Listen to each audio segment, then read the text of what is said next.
ఆ దేవుని మీద నమ్మకం ఉంటే నిప్పులు చెరిగే ఎండలో కూడా అమ్మ కోమల స్పర్శ అనుభూతి కలుగుతుంది. భిక్ష దాత తన ఇచ్ఛానుసారంగా ఇస్తాడు. అందుకే మీకు ఏది ఇవ్వాలనిపిస్తే అదే ఇవ్వండి.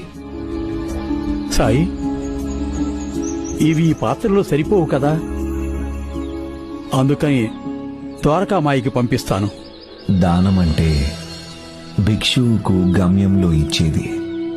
మీరు ఏది ఇవ్వాలనుకుంటే అది ఈ పాత్రలోనే వేయండి.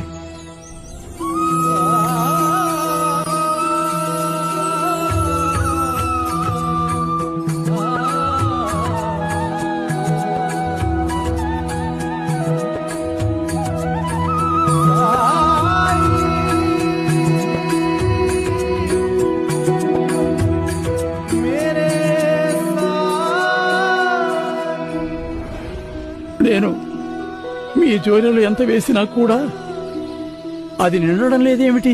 మీరు సవాలు చేశారు. మీరు ఈ పకీరు జోలిను నింపేస్తారని. నేను కేవలం అడిగినదేంటి? ఏ వస్తువును దానంగా ఇస్తే మీకు సంతోషం కలుగుతుందో అదే ఇవ్వమన్నాను.